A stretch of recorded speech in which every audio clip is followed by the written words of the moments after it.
Evangelho de Lucas, capítulo 23, versículo 33 diz assim: E quando chegaram ao lugar chamado Caveira, ali o crucificaram, e aos malfeitores, uma à direita e o outro à esquerda.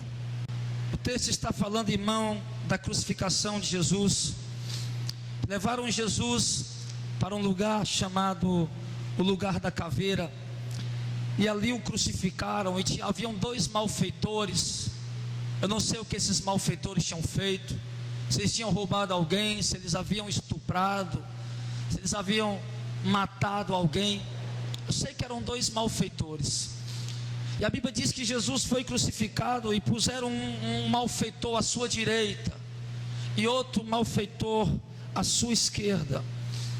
E Jesus estava ali, irmãos, crucificado no meio de dois seres humanos imperfeitos, de dois seres humanos falhos, de dois seres humanos pecadores, e pecadores ao ponto de estarem judicialmente pagando pelos seus erros, pelos seus pecados. Pecadores que cometeram crimes, homens que cometeram barbáries ao ponto de terem sido condenados à morte de cruz, homens que cometeram atos aterrorizantes, atos terríveis, ao ponto de agora estarem ali crucificados ao lado do Senhor Jesus, ao lado do Mestre. E o que eu vejo nesta hora, irmão, dessa crucificação, é que Jesus viveu a sua vida inteira entre os pecadores. O ministério de Jesus foi entre os pecadores. Jesus sempre esteve assentado com pecadores. Jesus esteve na mesa com pecadores, comendo com pecadores. Jesus estava, os seus sermões, a maioria dos seus sermões foi sentado ou em pé no meio de multidões de pessoas perdidas, depravadas, pessoas distantes de Deus, pessoas que não viviam uma vida religiosa, pessoas que não buscavam a Deus, outros que viviam uma vida religiosa, mas apenas uma vida religiosa superficial. Foi assim que Jesus viveu o seu ministério, foi assim que Jesus andou no meio das pessoas quando esteve aqui na terra. E não é diferente hoje, irmãos. Embora Jesus não esteja mais aqui fisicamente com seu corpo de carne e osso, mas Jesus deixou para nós a sua palavra. Jesus deixou para nós a sua mensagem. Esta mensagem que tem andado, que representa o próprio Jesus, essa palavra que é o próprio Cristo, que é o próprio Filho de Deus, que embora ele não esteja presente em carne e osso, mas está presente em espírito, porque ele disse que habitaria no meio da igreja, quando ela se reunisse em nome dele. Mas ele também disse, irmão, que a sua palavra é o próprio Jesus. A Bíblia diz em João capítulo 1 que o verbo se fez carne e habitou entre nós, e esse verbo era Jesus. A Bíblia diz em Apocalipse capítulo 19 que quando Jesus vem montado naquele cavalo branco para destruir aqueles exércitos na batalha do Armagedon, a Bíblia diz que o nome pelo qual ele se chama é a palavra de Deus, porque Jesus é o verbo de Deus, Jesus é a palavra de Deus. Então quando nós estamos pregando esta palavra, quando nós estamos ministrando essa palavra, isso significa o quê? Que Jesus está em nosso meio, que Jesus está entronizado, está entrando em nosso meio, está aqui como ele esteve. Jesus está tão presente aqui essa noite, irmão, como ele esteve presente naquela época quando ele andava aqui no mundo. Jesus está tão vivo, tão presente aqui essa noite, quanto qualquer outra coisa que nós podemos ver aqui que tem vida. Jesus está vivo e presente em nosso meio, através do seu Espírito e através da sua palavra. Agora, nesta noite aqui, Jesus está presente. Eu quero usar esse texto essa noite, irmão, para ilustrar algumas coisas, como por exemplo, Jesus estava ali crucificado no momento da sua morte, e haviam dois ladrões ao seu lado, dois pecadores ao seu lado, e aqueles pecadores ali, irmão, que estavam crucificados ao lado de Jesus, eles representam eu e vocês. Aqueles dois homens que estavam crucificados ao lado de Jesus, um homem à sua direita, outro à sua esquerda, dois malfeitores, dois pecadores, eles representam eu e vocês. E aqueles homens estavam ao lado de Jesus, Eles estavam tendo a última oportunidade de salvação para a vida deles. Aqueles dois homens, irmãos, eles podiam ter sido crucificados um pouco mais cedo, eles podiam ter sido crucificados um pouco mais tarde, eles podiam ter sido crucificados um pouco mais na frente. A cruz de Jesus poderia ter ficado aqui, e aqueles homens poderiam ter ficado lá atrás, outro lá na frente. Mas Deus proporcionou, permitiu que aqueles homens fossem crucificados ao lado do Mestre, para que eles tivessem uma última oportunidade de salvação. E eu quero falar com você essa noite exatamente a respeito disso. Me diga uma coisa, meu irmão: em que nós somos melhores do que esses homens? Em nada, em nada. Eles tinham um tipo de pecado, e o pecado deles levou eles à crucificação e à condenação. Mas nós também somos pecadores. Nós também somos pecadores. A única diferença qual é? É que o teu pecado não está te levando para a forca, nem para a cadeira elétrica e nem para o fuzilamento, mas o teu pecado está sendo contemplado diante da face de Deus. Essa é a diferença. O pecado daqueles homens foi notório, foi um crime para a humanidade, para a sociedade, mas o nosso pecado tem sido um crime diante de Deus também. Diante de Deus. Nós estamos nessa terra já há alguns anos. Vejo jovens aí talvez de 15, 16 anos. Eu vejo outros aí de 20 anos, 20 e poucos anos. Vejo outros de 30, de 40, de 50. Mas nós temos pessoas aqui, irmão, das mais diversas idades. Já vivemos algum tempo nessa terra. Algum tempo já estamos congregando na igreja. Algum tempo já estamos fazendo parte do ministério. Há algum tempo já já nos denominamos seguidores de Cristo. Há algum tempo, irmãos, já nos denominamos seguidores do Evangelho. Há algum tempo nós mesmos já nos intitulamos que somos servo de Deus, que somos homem de Deus, que somos mulher de Deus e que estamos vivendo a palavra. Mas eu quero lhe dizer, meu irmão, vamos ter esse culto essa noite, irmão, como se fosse a nossa última oportunidade de salvação.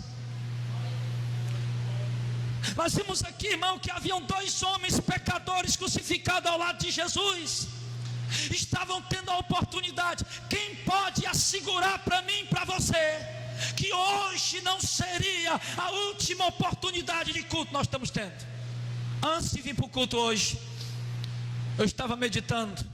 Deus me deu essa palavra, e ali eu me lembrava, irmão, de uma jovem. Me lembrava, como eu posso dizer, com pena. Essa é a linguagem que a gente usa quando tem pena de uma pessoa, sente misericórdia, piedade. Eu me lembrava com pena de uma jovem empresária aqui de Fortaleza.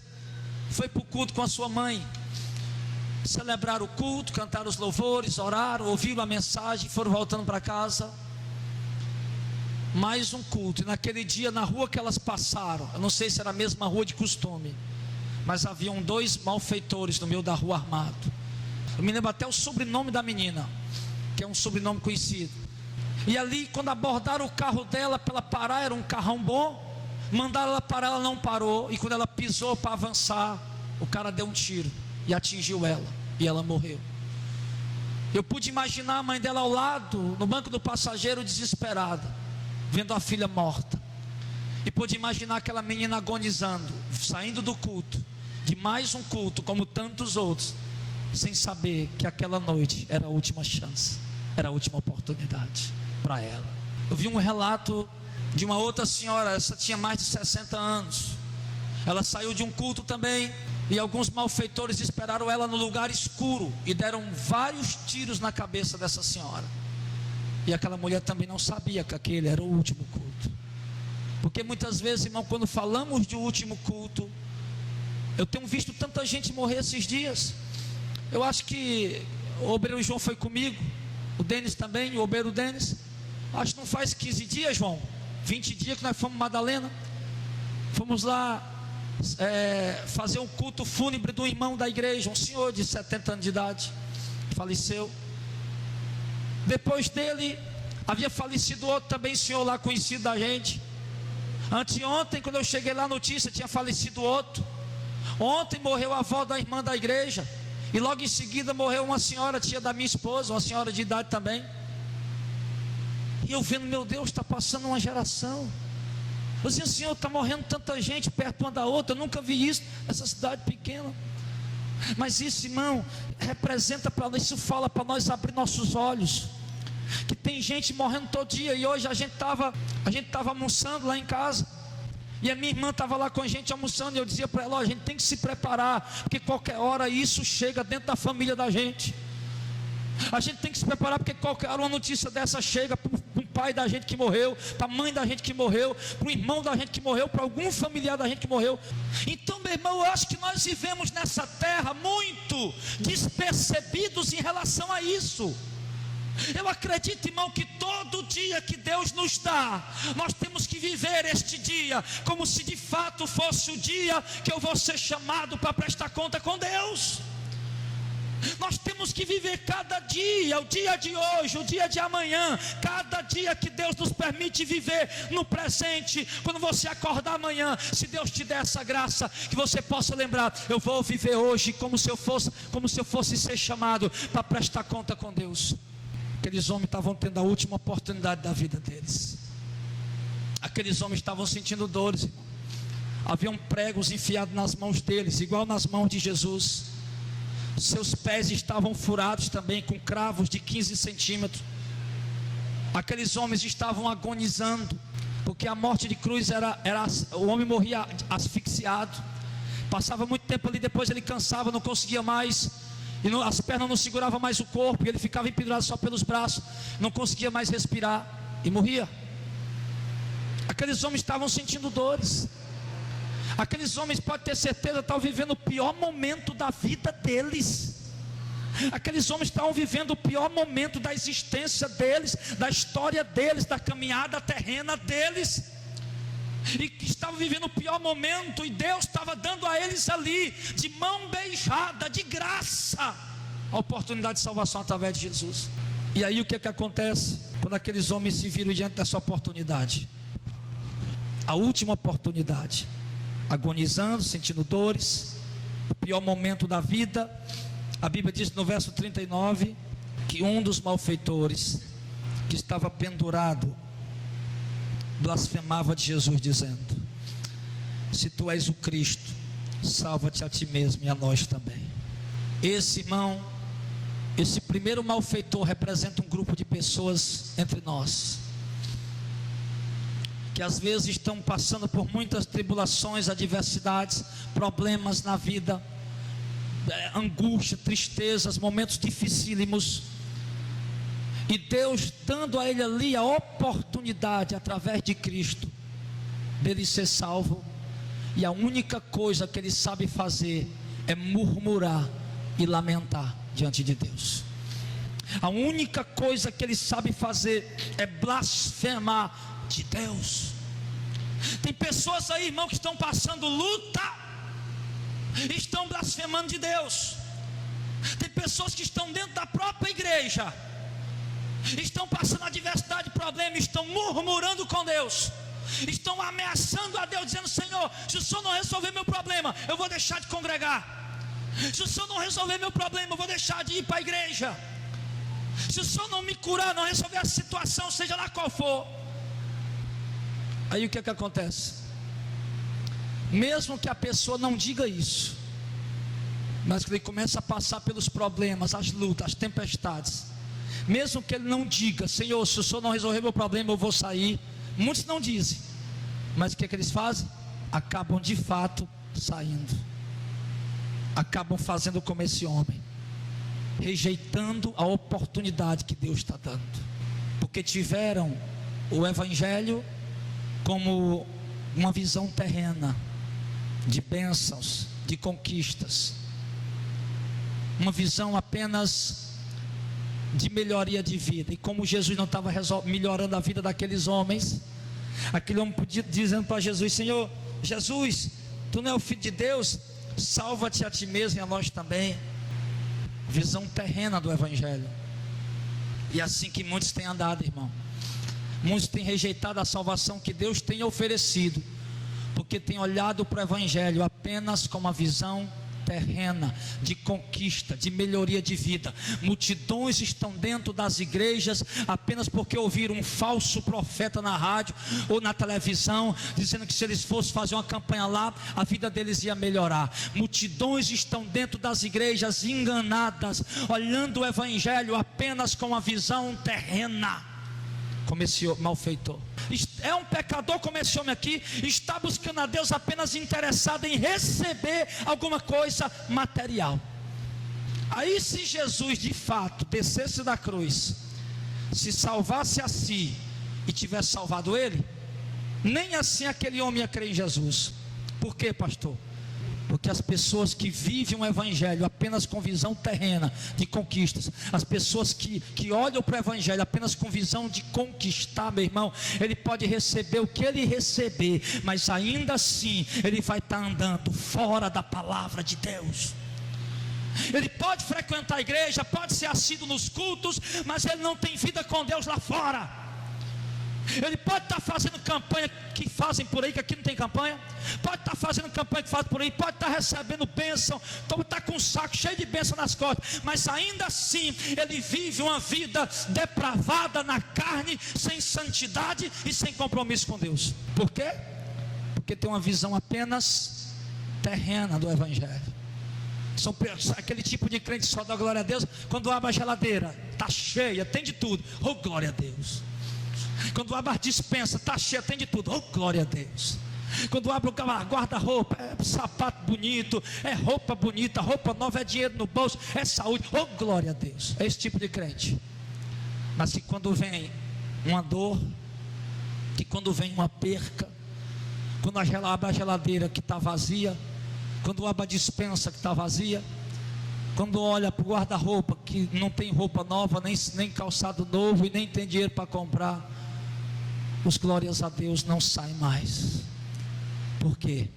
Porque buscam a Deus apenas interessado nas coisas desse mundo, dessa vida. Uma visão errada de Evangelho. Estão desperdiçando a maior riqueza que Deus quer dar para nós, que são as mansões celestiais, que é andar nas ruas de ouro, que é ter as maiores riquezas eternas, que o ferrugem não come, que a traça não come e que nunca vai envelhecer. Estão desprezando essa herança, estão desprezando essa riqueza, estão com a visão terrena. É um grupo de gente, irmão, é um grupo de pessoas dentro das igrejas. Pode ter certeza disso. Eu mesmo já fiz parte desse grupo. Quando eu preguei sexta-feira aqui, mostrei as imagens do movimento aí do tal do reteté. Quando eu era daquele movimento, só sabia pedir a Deus, era bênção. Senhor, me dá bênção, Senhor, me dá. Senhor, eu quero ser o maior empresário dessa cidade. Senhor, eu quero o melhor carro que tiver na loja para vender. Senhor, eu quero aqui, só sabia pedir coisas terrenas. Eu dobrava o joelho para pedir coisas físicas, materiais, terrenas, apenas isso. Muito pouco pedir as coisas que de fato são importantes, que é ser cheio do Espírito Santo, que é a humildade, simplicidade e a salvação. Mas na verdade, aqueles que têm andado com a visão terrena do Evangelho, estão desperdiçando a oportunidade de salvação, como esse homem estava desperdiçando. Você está entendendo isso? Diga amém. Talvez você esteja nessa situação. Eu não estou pregando para brigar com você. Eu acho que vocês já perceberam. Às vezes eu prego assim meio meio forte, né? Meio assim, mas não é porque eu estou com raiva, brigando, não. É a forma que Deus me usa, me toma para me usar. Mas a verdade, irmão, eu quero lhe ajudar com essa palavra. Eu quero que você abra os seus olhos. Se veja, irmão, como aquele ladrão da cruz, como alguém que está tendo a última oportunidade para ser salvo, a última oportunidade. Se veja essa noite como esses homens ao lado da cruz de Jesus. Será que nós vamos ter outra oportunidade? Será que hoje à noite não vai haver um terremoto aqui em Fortaleza e vai desmoronar tudo? Será que não vai ser de hoje para amanhã, quando nós estiver dormindo, a trombeta vai tocar e Cristo vai arrebatar a igreja? Vivamos o dia de hoje, meu irmão, como se fosse a última vez, o último momento. Vivamos para Deus, busquemos a Deus, crucifica a sua carne com as suas paixões e desejos, deixa de curtir esse mundo, meu irmão, vai curtir a tua vida em oração, a presença de Deus para ti. Muitos estão desprezando a oportunidade que Deus está dando. Jesus está lá crucificado, um ladrão, um malfeitor do lado, ao invés de se arrepender, está lá. Jesus, desce da cruz e salva nós, salva tu e salva nós, vai lá. E Jesus calado. Eu vou entrar na igreja, vou seguir o evangelho, porque Deus vai me abençoar. Não podemos ter essa visão de evangelho. Vou entrar na igreja e vou seguir o evangelho, porque eu creio nas mansões celestiais, creio que você é salvo. Essa é a visão certa. Obviamente que Deus é o provedor. O que você comeu hoje foi Deus que lhe deu. Se você veio de ônibus e pagou a passagem, foi Deus que lhe deu condição. Se você veio de carro, foi Deus que providenciou para você. Você mora de aluguel e paga o aluguel, é Deus quem dá condição de você pagar. Você tem sua casa própria, foi Deus que providenciou também. O importante é que você esteja contente com o que você tem, ou o aluguel para pagar a casa, ou a casa que você mora que seja sua. Mas a visão não é essa do evangelho. Ele cuida de nós, Ele é o provedor, mas a visão do evangelho é a salvação. Então há um tipo de pessoas, irmão, talvez em nosso meio aqui essa noite, ouvindo na rádio, ouvindo na internet, ouvindo em casa no CD.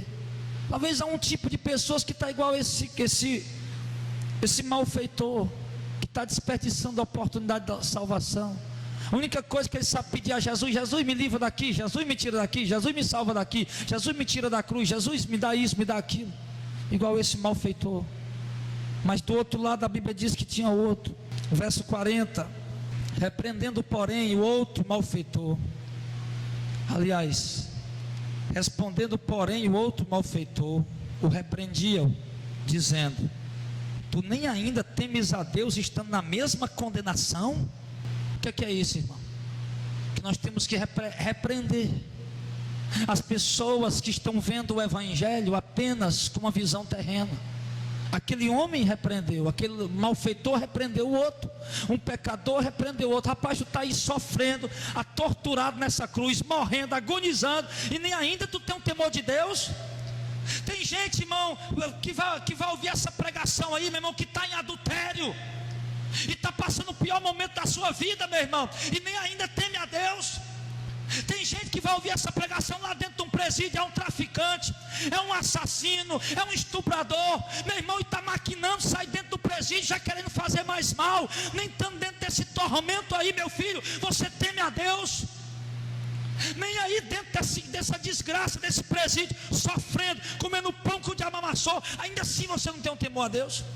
Então, irmão, tem gente que está, irmão, num leito de hospital, agonizando, morrendo, sentindo dor, e você vai falar para ele de salvação, o camarada fica bufando com você.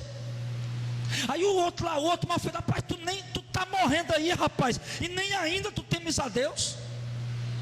É igual talvez alguns de nós aqui. Eu te digo, irmão, você está morrendo aí, meu irmão, e nem ainda você tem um temor a Deus. Você está morrendo aí, filho, e nem ainda você tem um temor a Deus. E aquele outro malfeitor disse no verso 41, olha como é diferente a atitude desse outro malfeitor.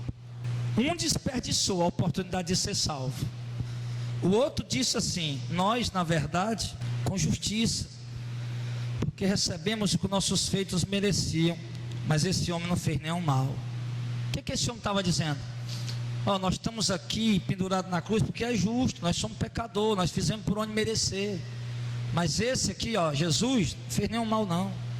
Aquele homem estava demonstrando o que, irmão? Arrependimento. Aquele homem estava querendo uma nova chance. Mas aquele homem aí, ele olha para Jesus no verso 42, ele diz assim: Senhor, lembra-te de mim quando entrares no teu reino. Aquele homem podia ter dito: Jesus, eu estou arrependido, o senhor está vendo, me tira daqui para me ter uma vida nova. Não, aquele homem simplesmente pediu: Jesus, lembra de mim quando o Senhor entrar no teu reino. E Jesus disse: em verdade te digo, que hoje tu estarás comigo no paraíso. Oh glória! O que é que significa isso, irmão? Como é que esse ladrão, vamos chamar de ladrão, eu estou chamando de ladrão todo, é um malfeitor. Como é que esse ladrão, esse malfeitor, como é que ele sabia que Jesus tinha um reino? Me diga aí agora. Será que Jesus estava lá pendurado na cruz pregando? Não. Você sabe o que eu imagino? Eu imagino. Não está escrito isso. Mas poxa vida, se o homem sabia que Jesus tinha um reino, lembra-te de mim quando vier no teu reino.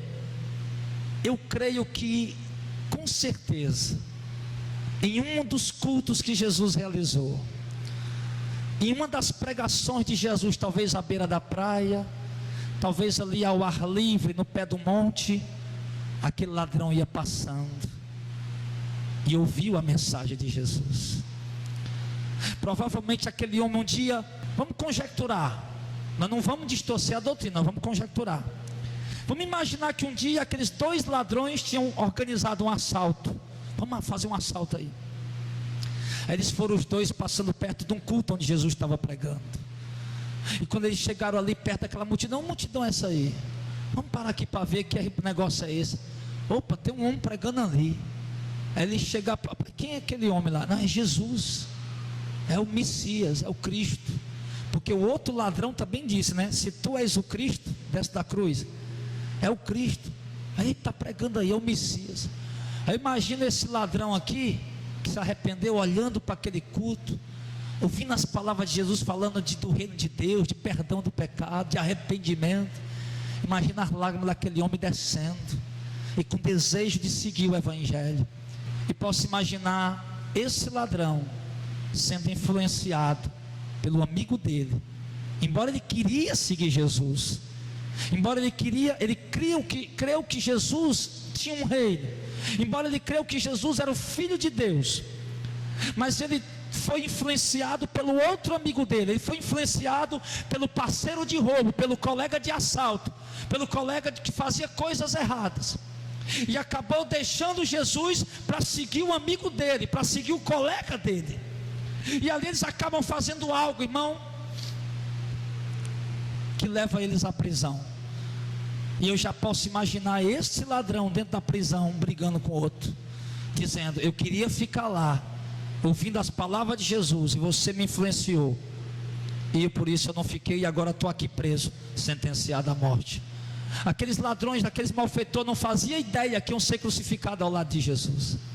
Eu posso imaginar, irmão, aquele malfeitor dentro daquela cela, orando, pedindo a Deus: Senhor, me dá mais uma chance. Eu tive uma oportunidade, passei, Jesus estava pregando, e eu ouvi, eu senti que o Senhor estava me chamando, mas eu não quis seguir o Senhor, porque eu dei ouvido do meu amigo. Mas se o Senhor me der mais uma chance, Senhor, eu vou te seguir. Posso imaginar aquele homem orando, e aquele homem achando que Deus não tinha respondido a ele, porque os dias se passam, e ele sai dali para ir para a cruz. E quando de repente ele se depara, ao lado dele está Jesus. E agora, aquele homem olha para Jesus, sabendo que Jesus tinha um reino, porque já tinha ouvido a palavra, porque já tinha ouvido a mensagem de Jesus falando do reino. E agora aquele homem, eu imagino ele dizendo: hoje eu não perco a última oportunidade. Hoje eu não deixo passar a última chance. Eu estou sentindo dores, agonizando, o meu colega está blasfemando, mas eu vou seguir esse Jesus agora. E aquele homem na cruz, na última oportunidade, ele se arrepende, ele pede a Jesus. Aquele homem não deu esmola para ninguém, aquele homem não fez uma obra de caridade para ninguém, aquele homem não pôde mais fazer nada. A única coisa que ele pôde fazer foi se arrepender. E no arrependimento dele, quando ele pediu a Jesus e reconheceu que Jesus tinha um reino, e pediu para Jesus lembrar dele, e Jesus disse: hoje mesmo tu vai estar comigo no paraíso. Irmãos, que nós possamos ser mais sábios, que nós deixemos, talvez alguns de vocês não estão seguindo Jesus de verdade, de fato, porque estão influenciados por outras pessoas. Daí você já ouviu a mensagem várias vezes, sabe o que tem que fazer, sabe como tem que andar, sabe que tem que renunciar, o que tem que abrir mão, como tem que viver. Você sabe o que Deus tem falado contigo há dias, mas você não tem colocado em prática, não tem vivido, porque você tem se deixado influenciar por outras pessoas. Mas aquele homem, quando viu que estava prestes a partir para a eternidade, ele teve aquela oportunidade e ele não desperdiçou.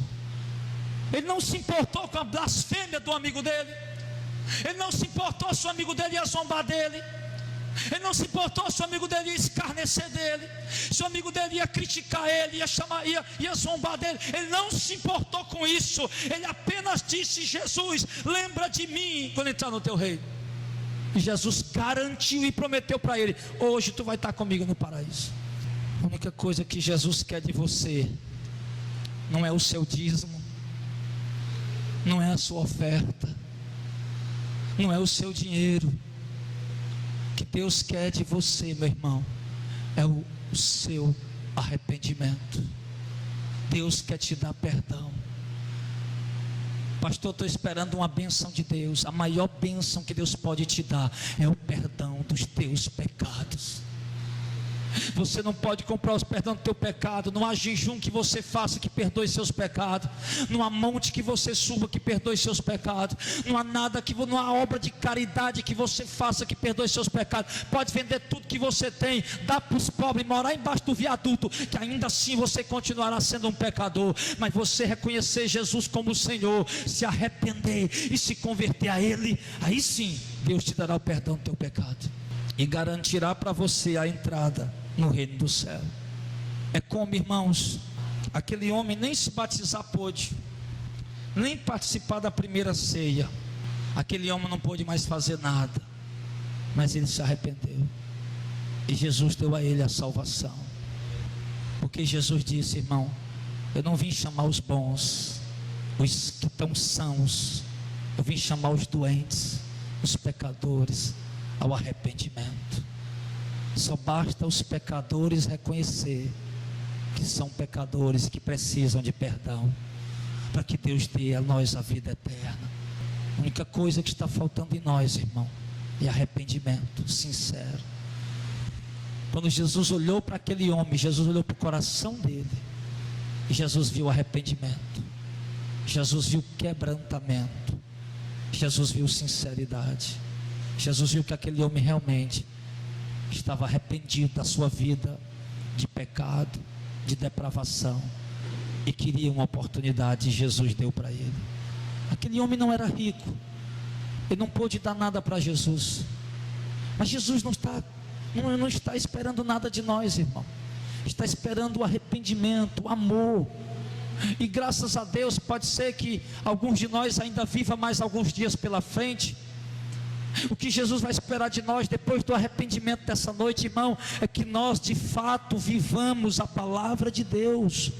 É que nós de fato venhamos ser obedientes à palavra de Deus. Não basta apenas essa noite você ouvir essa palavra, se sentir emocionado, tocado, e amanhã continuar a mesma vida depravada, corrupta, corrompida. Não basta não, meu irmão. Você precisa se arrepender hoje sim, mas amanhã você precisa andar na presença dEle com temor.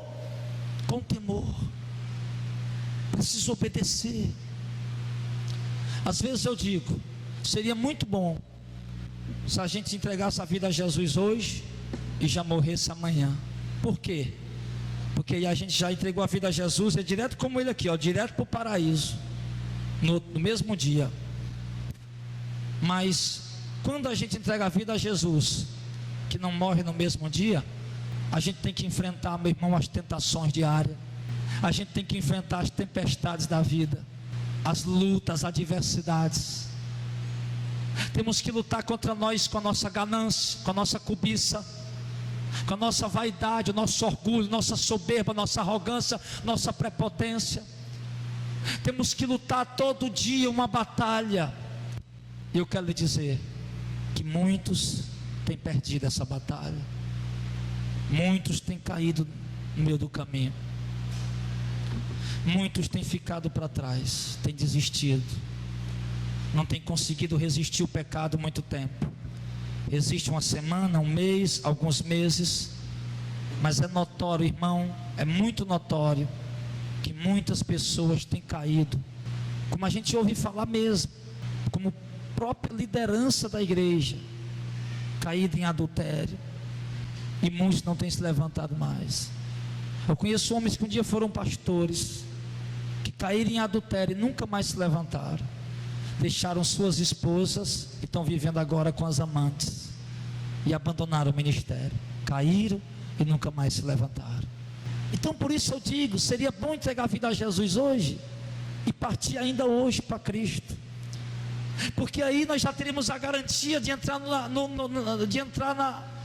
no paraíso. Mas quando o tempo vai passando, irmão, e as lutas vão surgindo, o cansaço, o excesso de trabalho, a ganância do homem querer sempre mais, aí deixa de orar, deixa de ler a Bíblia, deixa de servir a Deus e acaba morrendo. Porque como Jesus garantiu para aquele homem malfeitor, que hoje tu estarás comigo no paraíso, Ele pode te usar também para levar essa mesma palavra de arrependimento para aquele teu familiar que está lá com câncer, morrendo. Ele pode te usar para ir lá e dizer para ele: se arrependa, entregue sua vida a Cristo, para que você possa ser salvo. Ele pode usar você para ir lá num familiar seu que não conhece a Cristo, que está andando sem Deus, e pode usar você para levar a palavra de arrependimento, para que aquela pessoa possa se arrepender e ser salva.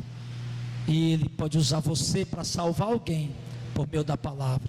Aquele homem olhou para Jesus não com a visão terrena de conquista, como o outro ladrão.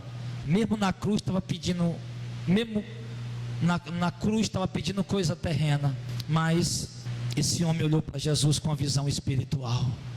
Ele pediu a Jesus a maior petição que alguém pode fazer: a salvação. Eu me lembro que um dia Jesus ia entrando em Jericó, ou era saindo, e havia um cego, Bartimeu. Jesus, tem misericórdia de mim, Jesus, tem misericórdia de mim.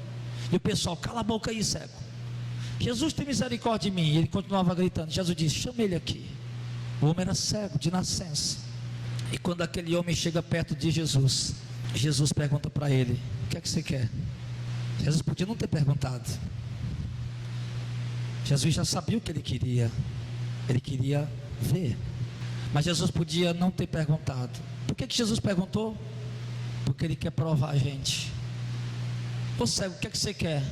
Jesus, eu sou um cego miserável, um mendigo. Me dá um carro importado, Jesus.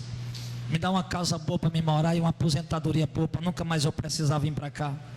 Aquele homem podia ter pedido isso. Mas quando Jesus perguntou para ele: o que é que você quer?